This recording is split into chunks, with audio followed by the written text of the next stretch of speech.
얼마 전에 제 휴대폰 SNS에 재미난 예화글이 하나 올라와서 읽어보니까 재밌더라고요. 그래서 저장을 해놨었는데 오늘 말씀을 우리가 이해하는데 또 많이 도움이 될 것 같아 소개를 해드릴까 합니다. 제목은요, 암소 9마리 가치를 지닌 여자다라는 그런 글입니다. 태평양 한가운데 있는 폴리네시아라고 하는 자그마한 섬이 있습니다. 그 섬에서는 전통적으로 이제 신랑이 결혼을 하기 위해서, 신부를 맞이하기 위해서는 신부 부모님에게 찾아가서 이제 지참금을 내야 된다고 합니다. 지참금을 내고 여인을 자기의 신부로 맞이한다라고 하는 것이죠. 지참금이라고 해서 어마어마한 돈을 싸들고 가서 내는 게 아닙니다. 자기 형편껏 돼지 한 마리, 혹은 또 조금 더 형편이 어려우면은 닭 한 마리, 아니면 그것도 어려우면은 앵무새 새 한 마리, 이런 다양한 동물들을 주고 아내를 데려와서 가정을 이룬다라고 하는 것이죠. 간혹 마을에서 정말 아주 예쁜 아가씨를 맞이할 경우에는 그때는 신랑이 자기가 가장 아끼는 소를 한 마리 끌고 가서 또 여인을 자기 집으로 또 맞아들이는 경우도 있다고 합니다. 그런데 어느 마을에 홍기가 꽉 찬 아가씨가 청혼을 받아서, 남자로에게 청혼을 받아서 결혼을 하게 됐는데, 총각이 그 아가씨의 부모님께 소를 몇 마리를 주고 데리고 왔다는 거죠? 9마리. 아니, 도대체 그 아가씨가 얼마나 예쁘기에 한 마리도 아니고 암소를 9마리나 주었단 말인가? 도대체 그 아가씨가 얼마나 예쁘길래 모두들 궁금해했습니다. 결혼식이 다가왔습니다. 결혼식 날 이제 축하하기 위해서 찾아온 하객들의 모든 관심은 누구에게 쏠려 있느냐? 신부에게 쏠려 있습니다. 도대체 여자가, 그 신부가 얼마나 예쁘길래, 얼마나 아름답길래 하면서 온통 그 신부에게 관심이 쏠렸는데요. 그런데 신부의 얼굴을 본 그 모든 마을 사람들, 하객들이 다 실망을 하고 맙니다. 왜냐하면은 그 신부는 다른 사람에 비해서 몸매가 빼어난다든가, 얼굴이 예쁘다든가, 피부가 뽀얗다든가, 그런 특별한 게 하나도 없더라는 거예요. 너무 평범한 그런 아가씨였다라고 하는 것입니다. 소 한 마리 주어도 과분할 정도, 충분할 정도, 그런 모습이었죠. 그때부터 사람들이 이제 쑥덕거리기 시작한 것입니다. 왜 신랑이, 저 신부가 도대체 뭐길래 그렇게 과하게 암소 9마리나 줬을까? 여기저기 쑥덕거리는 소리가 들리자 신랑이 드디어 사람들 앞에 나와 당당하게 말합니다. 여러분, 제 아내는 암소 9마리가 아니라 10마리를 받아도 부족할 만큼 세상에서 제일 아름다운 여인입니다 라고 사람들 앞에 당당하게 자랑을 하는 것이죠. 그날 이후에 결혼식을 마치고 나서 마을 사람들은 그 신부에게 별명을 붙입니다. 어떤 여인이라고요? 암소 9마리짜리 여자다. 암소 9마리짜리 여자다라고 여인을 불렀습니다. 그런데요, 희한한 일들이 벌어집니다. 그 신부가 달라지기 시작을 하는 거예요. 신부는 모든 행동에 있어서 자신감이 붙었습니다. 말하는 것이나 옷 입는 것이나 또 행동거지 하나하나에 엄청 신경을 많이 썼습니다. 뭐에 걸맞게? 암소 9마리짜리 여인이라고 하는 그 말에 부끄럽지 않도록 내 남편이 나를 그렇게 대해주는데 그 남편의 그 따뜻한 사랑에 보답하기 위해서 부끄럽지 않게 살려고 무단히 노력을 했던 것이죠. 그랬더니 점점 이 여인은 그 섬에서 가장 우아한 여인으로 바꿔지게 됩니다. 나중에 사람들이 말합니다. 저 소 9마리를 주고 아내를 얻은 그 남자를 향해서 저 남자는 세상에서 가장 좋은 여인을 아내로 맞이한 운 좋은 남자다. 세상에서 제일 멋있는 여인을 아내로 맞이한 참 운 좋은 남자라고 그렇게 남자를 다르게 봤다라고 하는 것이죠. 그리고 그 부부는 그 섬에서 가장 행복한 인고 부부가 되었다라고 하는 그런 이야기입니다. 여러분, 어쩌면은 누군가가 지어낸 이야기일 수도 있을 것입니다. 그러나 오늘 이 내용은 우리의 삶에 참 중요한 하나의 교훈을, 메시지를 주고 있는 것 같습니다. 여러분, 왜 이 남자는 특별하지도 않은 매우 평범한 그 여인인 신부의 몸값으로 왜 그렇게 많은 암소를 가져다 주었을까요? 무엇 때문에요? 어쩌면은 객관적으로 본다면 신부 몸값으로 암소 한 마리도 사실은 과분하다라고 생각할 수 있는데, 그런데 왜 그 남자는 그 여인을 자기 신부로 맞이하면서 그렇게 소를 9마리나 가져다 주었을까요? 무엇 때문에요? 이유는 하나입니다. 자신의 아내를 그만큼 사랑했기 때문이다라고 하는 것입니다. 뭐 했기 때문에요? 사랑했기 때문에. 그렇습니다. 여러분, 자기 아내를 암소 9마리보다 더 소중하게, 더 사랑했다라고 하는 것이죠. 사랑은요, 값으로 따질 수가 없습니다. 여러분, 자식들 사랑함에 있어서 값이 얼마나 나가던가요? 값으로 따질 수 있나요? 여러분의 자식들을 사랑함에 있어서 돈으로 환산할 수가 있냐라고 하는 거예요. 만약에 누군가가 내 생명을, 내 몸값을 돈으로 따진다면은 여러분은 얼마 정도의 돈을 요구를 할 수 있습니까? 암소 9마리요? 10마리?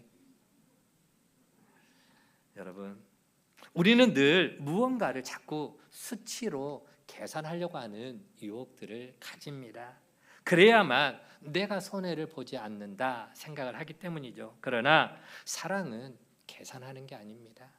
우리가 흔히 잘 아는 고린도전서 13장 사랑장이라고 불리는 그 13장에 보면은 사랑은 자기의 유익을 구하지 않는다라고 하는 표현이 있지 않습니까?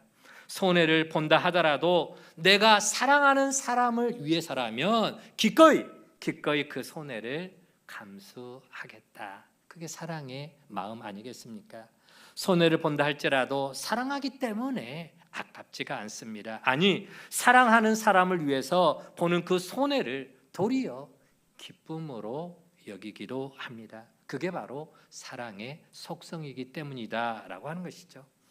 그렇게 계산되지 않는 사랑을 할 때 우리는 큰 감동을 받게 되고요. 그런 사랑이 우리의 생활 속에, 삶 속에 많아질 때에 우리 사회는 그래도 사람들이 살맛 나는 세상이 되지 않겠나 생각도 가져보게 됩니다.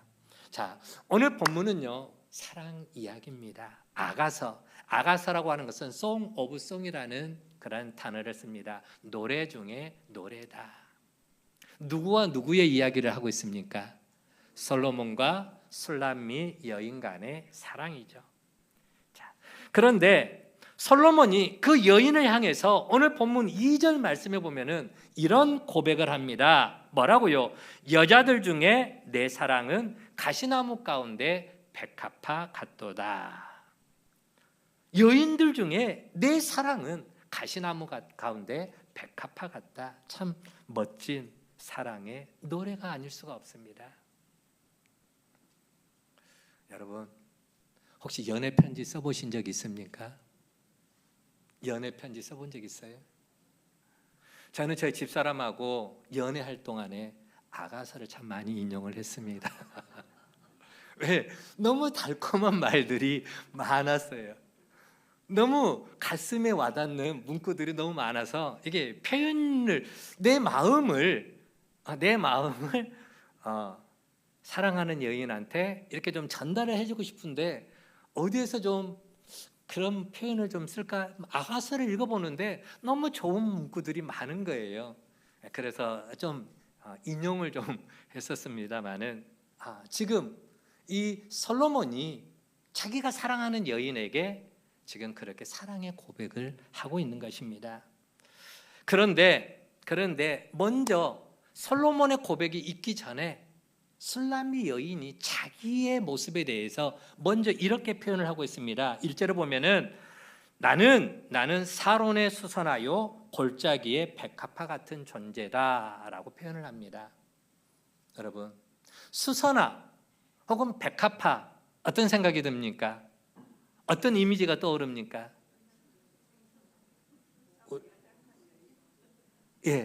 우리 김순영 권사님, 꽃꽂이 하시는 우리 권사님, 수선화, 백합화 어떤 이미지가 떠오릅니까? 고결하다, 순수하다, 고결하다, 아름답다.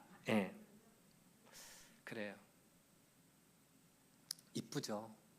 너무 순수하고 좋은 단어를 쓰는데요.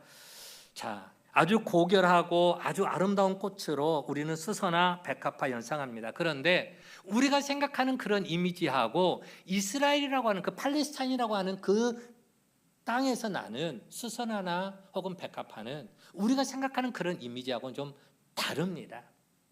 그 지역에서는요, 수선화, 백합화는 그저 평범한 지천에 널려 있는 그런 꽃들이다라고 하는 것이죠. 한마디로 지천에 널려 있는 아주 평범한 그저 그런 들꽃, 그게 바로 수선화요 백합화다. 그래서 술람미 여인은 자기를 가리켜서 뭐라고 표현하느냐? 나는 그저 골짜기에 피어 있는 그런 백합화. 쉽게 말하면은 나는 어느 것 하나 특별한 게 없는 아주 평범한 여인, 아주 연약한 여인일 뿐이다라는 그런 표현을 하고 있는 것이죠. 술람미 여인이 자기 자신에 대해서 그렇게 표현을 하는 이유가 있습니다. 왜 술람미 여인은 이 솔로몬 앞에서 자기는 그저 아무것도 아닌 지천에 널려 있는 아주 평범한 그냥 그런 골짜기의 야생화 같은 꽃이다라고 그런 표현을 한 이유가 있습니다. 자, 술람미 여인이 여러분 솔로몬의 사랑을 받은 여인이라면은 대단히 절세 미인이 아니었을까 우리는 생각해 볼 수 있습니다. 그렇잖아요. 왕이 아무나 자기가 사랑하는 여인으로 아무나 대하겠습니까?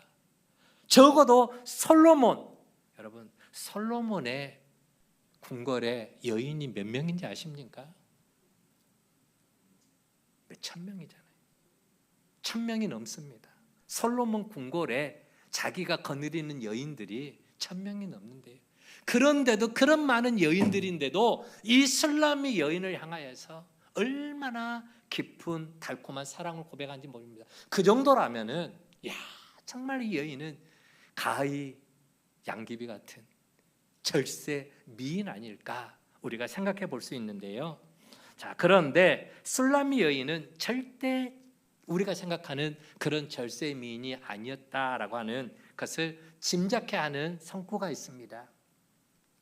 어디에 있느냐? 자, 아가서 1장 5절에서 6절 말씀을 우리 천천히 같이 한번 읽어보도록 하는데요. 이는 술람미 여인이 자기를 가리켜서 하는 말이에요. 나는 이런 여인이야 라고 자기를 표현하는 데 쓰는 말입니다. 같이 읽어봅니다. 시작. 예루살렘 딸들아, 내가 비록 검으나 아름다우니 게달의 장막 같을지라도 솔로몬의 휘장과도 같구나. 내가 햇볕에 쬐어서 거무스름할지라도 흘겨보지 말 것은 내 어머니의 아들들이 나에게 노하여 포도원지기로 삼았음이라. 아멘. 술람미 여인은 자기를 아름답다라고 표현을 잠깐 했는데요. 바로 그 앞에 뭐라고 또 단어가 있느냐? 비록 내가 검으나라고 했습니다. 내 피부가 비록 검으나, 여기서 검다라고 하는 말은 흑인을 이야기하는 게 아니에요. 우리가 생각하는 아프리카 흑인을 말하는 게 아니라 자, 여기서 말하는 그 말은 다음 이야기에서 나오는 것처럼 포도밭에서 들에 나가서 일하면서 그 중동의 따가운 햇볕에 얼굴이 시커멓게 그을렸다라고 하는 거예요. 그을려서 그래서 자기가 자기 얼굴을 가꿀 만한 그런 형편이 못 됐다라고 하는 것입니다.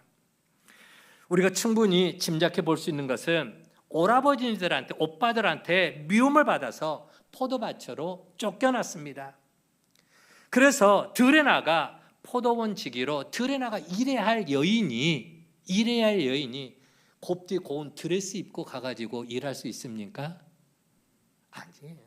어쩌면 우리가 생각하는 몸빼 바지 입고 그냥 모자 하나 걸치고 그리고 머플러 하나 쓰고 그렇게 가서 포도밭에서 일하지 않았겠습니까?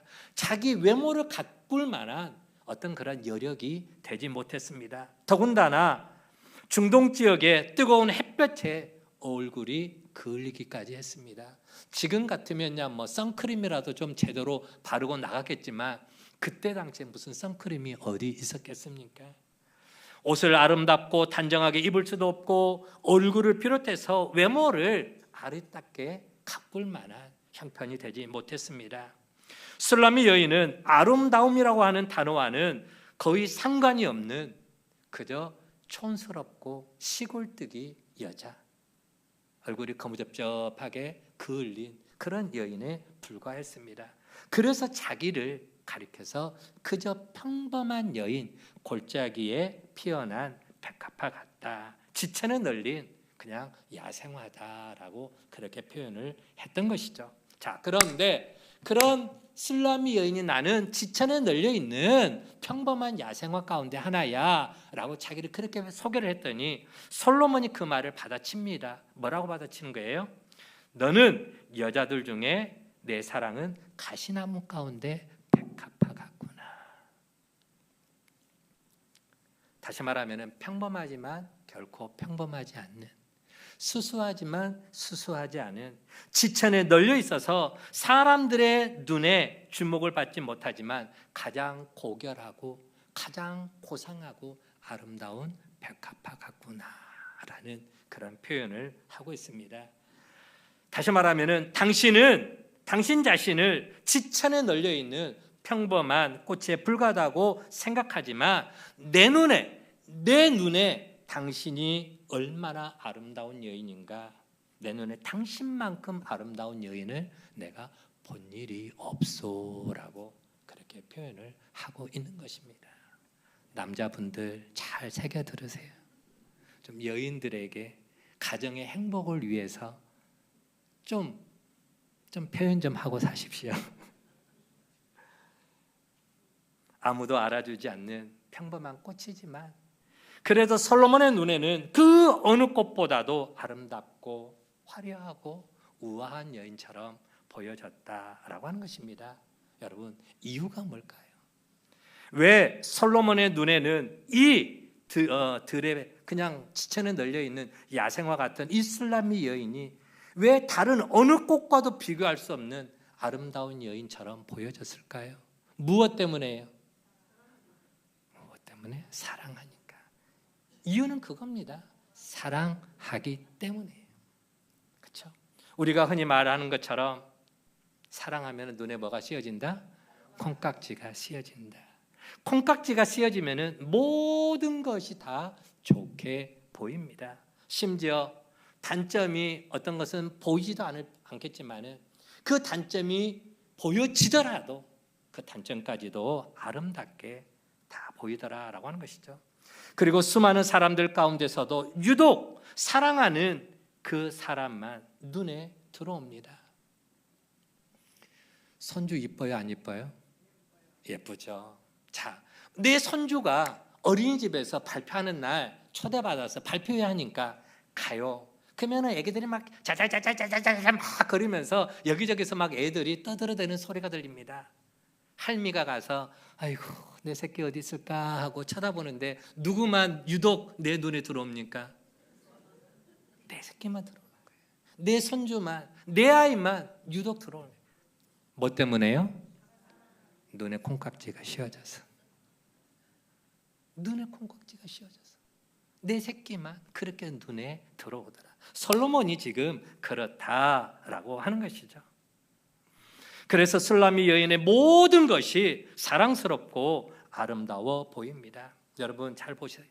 1절에 보면은 술람미 여인이 자신을 골짜기에 백합하다라고 별것 아닌 평범한 여인이라고 자기를 낮춰서 이야기합니다. 그러자 솔로몬은 그것을 가시나무 가운데 백합하다라고 바꿔서 노래합니다.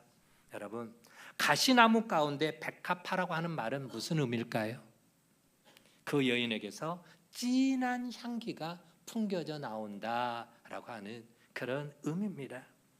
가시밭의 백합화, 골짜기에 피어있는 그 백합화의 향기도 아름답지만 그 향기가 온 골짜기마다 퍼져나가려면은 그 옆에 백합화 옆에서 뭐가 가시나무가 바람결에 흔들리면서 쿡쿡쿡쿡 찔러대는 거예요.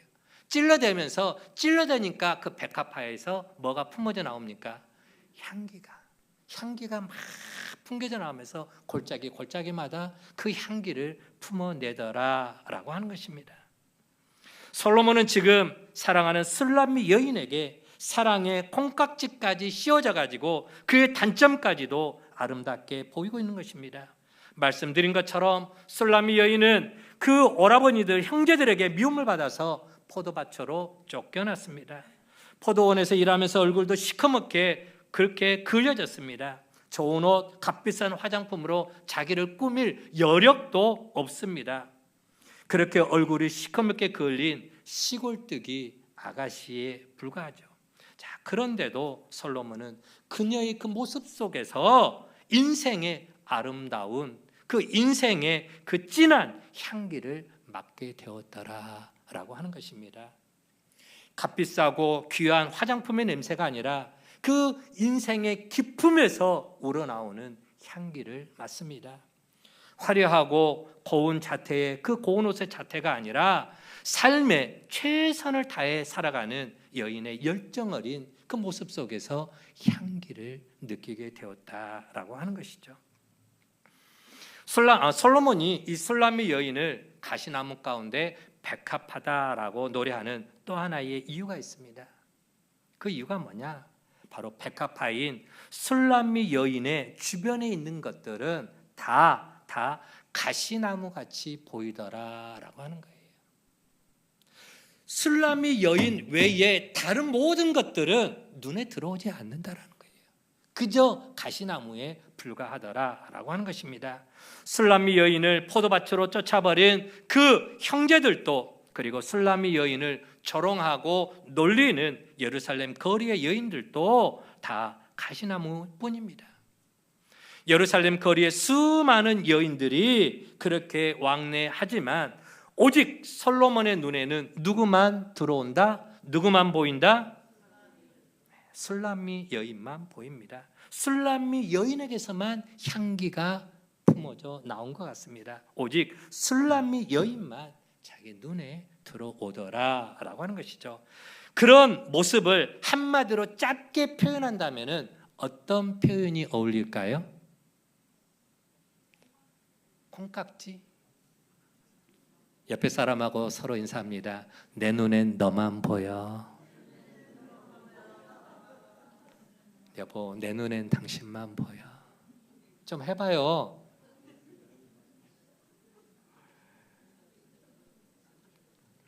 여러분, 솔로몬과 술람미 여인의 이야기를 나눠봤습니다. 그런데요, 오늘 이 모습이 마치 우리를 사랑하시는 우리 하나님의 애달픈 그러한 사랑의 고백 같지가 않습니까? 사실요, 아가서에는요 하나님의 하자도 나오지 않습니다. 하나님의 하자도 나오지 않아요. 예수님의 예자도 나오지 않아요. 그런데 어떻게 이런 남녀 간의 사랑 이야기를 성경 한가운데다가 딱 넣어놨느냐? 바로 이 남녀 간의 솔로몬과 술람미 여인의 그 사랑 이야기가 바로 우리를 향한 우리 하나님의 그 애달픈 사랑 이야기와 같다라고 하는 것이죠. 어떻게 해요? 여러분, 우리는요 하나님 앞에 범죄함으로 말미암아 죄를 지음으로 말미암아 참으로 볼품없는 인생으로 전락하고 말았습니다. 술람미 여인이 포도밭으로 쫓겨난 것처럼 우리도 죄를 짓고 에덴 동산에서 쫓겨났습니다. 술람미 여인이 포도밭에서 뜨거운 햇살 아래 그렇게 힘들게 고된 노동을 해야만 했던 것처럼 우리 인간도 범죄한 이후에 이마에 땀방울을 흘리며 고된 노동을 해야만 인생을 살아갈 수가 있었던 것이죠. 우리를 아름답게 치장해 줄 만한 그 어떤 장식품도 없습니다. 있는 것이라고는 그저 죄악으로 더럽혀진 바로 누더기 옷밖에 없는 것입니다. 그런데도 그런 연약한 우리를 하나님이 사랑해 주셨습니다. 하나님의 눈에 콩깍지가 씌워져서 죄악 가운데 방황하는 우리를 그냥 내버려 둘 수가 없었던 것이죠. 그래서 하나님께서 하신 행동이 있습니다. 하나님이 하신 일이 있습니다. 어떤 일을 행하셨습니까? 하나밖에 없는 외아들 독생자 예수를 이 땅에 보내신 것이죠. 이 땅에 보내서 우리를 사랑한다고 고백하시고 우리를 십자가 사랑으로 구원해 주신 줄로 믿습니다. 그리고 지금도 하나님은 그런 눈으로 우리를 바라보십니다. 어떻게 바라봅니까? 아무개야 내 눈에는 너밖에 안 보인단다. 아무개야 나한테는 네밖에 없어. 이게 하나님의 음성입니다. 여러분, 그 사랑이 우리를 살리셨습니다. 그 사랑이 우리를 다시 일어날 수 있도록 용기를 주셨습니다. 그 사랑 때문에 우리는 삶의 의미를 회복하고 오늘 또 이렇게 하나님 앞에 나와 예배하는 하나님의 자녀가 된 줄로 믿습니다. 술람미 여인은 콩깍지가 씌워진 솔로몬의 그 사랑 때문에 나 비록 얼굴이 시커멓게 탔지만 아름답다라고 자신 있게 말하고 있습니다. 사랑받는 존재가 되다 보니까 암소 9마리 그 여인처럼 자존감이 회복이 된 것입니다. 여러분, 그게 사랑의 힘인 것이죠. 사랑은요, 약한 자를 세워줍니다. 사랑은요, 넘어진 자를 붙들어 일으켜 세워줍니다. 사랑은 죽어가는 자도 살립니다. 사랑은 낮아진 자를 높여줍니다. 암소 1마리 값에도 미치지 못한 한 여인을 위해서 사랑하는 마음으로 암소 9마리를 그렇게 주었더니 그녀는 암소 9마리 이상의 품위를, 인격을, 성품을 지닌 여인으로 바꿔졌습니다. 사랑의 힘이 그렇다라고 하는 것이죠. 여러분, 오늘 저와 여러분을 향한 하나님의 사랑이 그런 줄로 믿으시기를 바랍니다.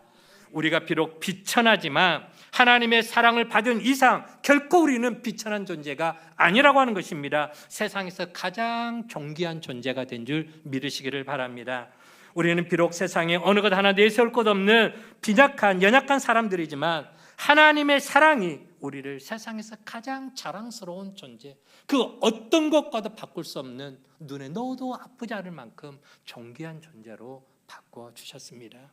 우리는 죄로 인해 죽어가는 사람들이었지만 하나님의 그 사랑이 우리를 살려서 영원한 천국 시민권을 가진 자, 영생을 노래하는 축복된 존재로 바꿔주셨습니다. 자, 이게 오늘 술람미 여인과 솔로몬 간의 사랑의 고백입니다. 1절에서는 술람미 여인이 나는 그저 평범한 지천에 널린 보잘것없는 그냥 야생화 같은 여인입니다 라고 했더니 2절에서 솔로몬이 아니야, 내 눈에 당신은 마치 가시나무 곁에 백합화같이 너무 향기나고 너무 아름답고 너무 사랑스러운 존재야 라고 고백을 했습니다. 그렇게 술람미 여인을 향해서 솔로몬이 사랑을 고백하고 나니까 술람미 여인이 화답을 합니다. 어떻게 화답을 하느냐? 이제 3절부터 5절까지는 술람미 여인이 솔로몬을 향하여서 고백하는 사랑의 고백입니다. 자, 가시나무 가운데 백합화 같이 향기나는 존재로 자기를 바라봐주는, 그렇게 자기를 사랑해주는 솔로몬을 향해서 그녀도 받고만 있을 수가 없었어요. 그래서 자기의 마음을 사랑으로 고백을 하게 됩니다. 어떻게 해요? 술라미 여인은 자기를 그렇게 사랑해준 그 솔로몬을 향해서 마치 당신은 숲풀 가운데 우뚝하게 서 있는 사과나무 같다라고 표현을 합니다. 사과나무 같다. 이 말도 더 쉬운 말로 표현하면은, 솔로몬, 제 눈에도 당신은 바로 제 눈에도 당신만 보입니다라는 그런 고백입니다. 내 눈에도 당신만 보입니다. 여러분, 여기서 말하는 숲풀은 사랑하는 이 솔로몬을 제외한 모든 다른 남자들을 말하는 것이죠. 세상에 수많은 남자들이 널려 있지만 술람미 여인의 눈에는 오직 누구만 보인다? 솔로몬만 보이더라.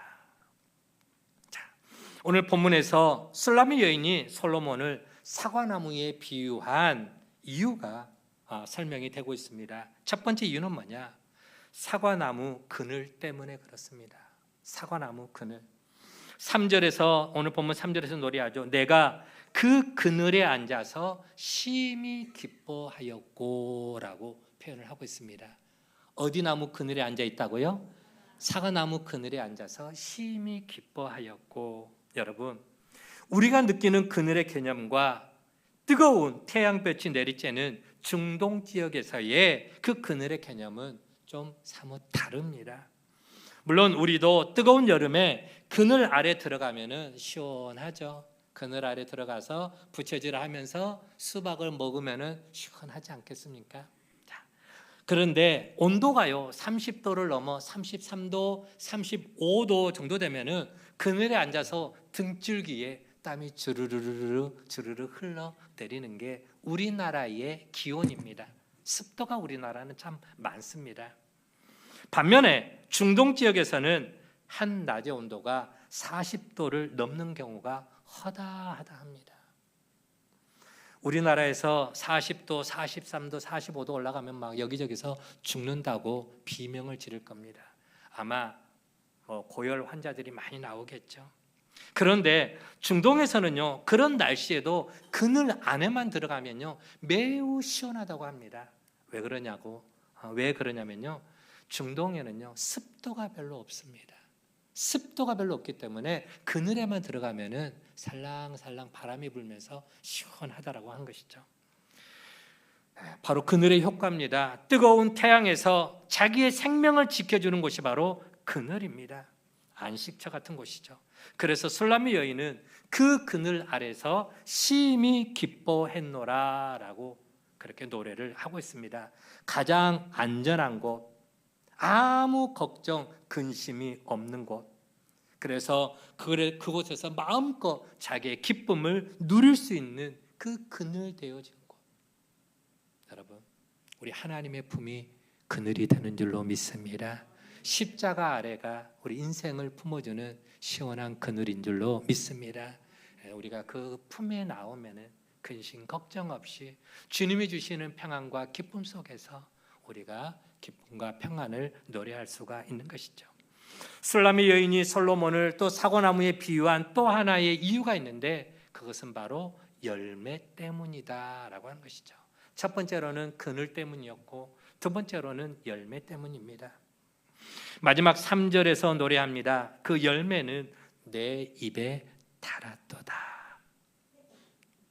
여러분, 사과 맛있게 보이지 않습니까? 제가 인터넷 그림 중에 제일 맛있게 보이는 그림을 캡처해가지고 저렇게 보여드리는 겁니다. 사과나무로 열매로 인해서 배고픔을 해결한 것은 멈추지 않고 그 열매가 너무 달고 맛있어서 행복하다 표현합니다. 모든 것이 만족스럽다라고 하는 표현이에요. 5절 끝절에 보면은 병이 날 정도로, 당신의 그 나를 향한 그 사랑이 참 병이 날 정도로 사랑으로 인해서 행복하고 만족하다라는 그런 표현입니다. 여러분, 나를 사랑해주는 그 이와 함께 있으면, 그리고 내가 사랑하는 사람과 함께 있으면 우리 또한 마음에 흡족함을 느낄 수 있지 않겠습니까? 아무리 인생살이가 힘들고 고달프다 할지라도 사랑하는 사람이 내 곁에 있으면 나를 지지해주고 나를 응원해주고 내 편이 되어주고 그러면서 나에게 위로와 격려와 힘이 되어주는 나를 사랑하는 사람이 내 곁에 있어주면 여러분 그런 삶은 살만한 가치가 있지 않겠습니까? 그렇죠? 자, 오늘 본문에 나오는 이 술람미 여인이나 솔로몬은 바로 그런 사랑 안에서 행복을 노래한 사람들이었습니다. 여러분 솔로몬이 왕이기 때문에 행복한 게 아닙니다.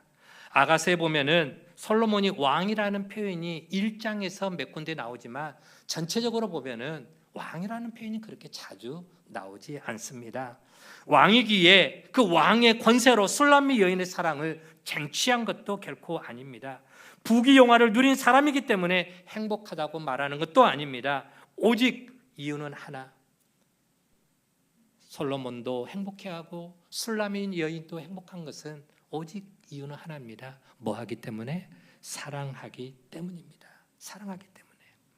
우리 사랑하는 믿음의 가족 여러분, 올 한 해 저와 여러분은 어떠한 마음으로 주님과의 관계를 맺기를 원합니까? 어떠한 모습으로 한 해를 살아가기를 원합니까? 우리 눈에 하나님만 보여지는 삶을 살아가기를 간절히 축원을 드립니다. 세상 것들, 우리를 유혹하는 온갖 세상의 화려한 것들이 우리를 그렇게 유혹할지라도 그런 것들이 크게 보이는 게 아니라 내 눈에는 오직 하나님만 보입니다. 내 눈에는 오직 주님만 보입니다. 걱정과 근심이 아니라 주님이 그늘 되어주시는 그 안식처에서 오직 하나님만 보인다라는 그러한 신앙으로 살아가는 우리 모두가 되어지기를 간절히 축원을 드립니다. 그게 바로 하나님의 사랑에 온전히 젖어지는 삶인 것이죠. 여러분, 하나님을 사랑함에 있어서 눈에 콩깍지가 씌워져도 좋습니다. 하나님은 그것보다 더 우리를 사랑하셨고 더 큰 사랑으로 지금도 우리를 사랑하고 계시기 때문입니다. 주님, 제 눈에는 주님밖에 없습니다. 주님밖에 보이지 않습니다. 그런 고백으로 한 해를 살아갔으면 좋겠습니다. 그리고 그런 사랑의 마음으로 하나님께서 사랑하시는 내 주변의 가족과 이웃과 형제들을 같이 사랑해 나가기를 간절히 축원을 드립니다. 하나님의 사랑을 받은 내가 존귀한 자가 된 것처럼 내가 누군가를 사랑하는 만큼 그 또한 그가 가족이든 이웃이든 친구든 형제들이든 그들도 내가 사랑해주는 만큼 내가 높여주는 만큼 그들이 존귀해지기 때문인 것이죠. 우리는 모두 암소 9마리보다 더 귀한 사람들인 것을 잊지 마시기 바랍니다. 하나님께서 암소 9마리가 아니라 당신의 독생자를 속죄제물로 내어주심으로 우리를 사랑하셨기 때문에 그 십자가의 사랑으로 하나님은 우리를 품어주셨습니다. 여러분, 제 눈에는 주님만 보입니다. 이 고백이 올 한 해 동안 주님을 향한 저와 여러분의 사랑의 고백이 되기를 주의 이름으로 간절히 축원을 드립니다. 또한 내 눈에는 당신만 보여, 내 눈에는 너만 보여라고 하는 이 말이 올 한 해 동안 우리가 사랑하는 사람들에게 해줄 수 있는 최고의 사랑 고백이 되어지기를 주의 이름으로 간절히 축원을 드립니다.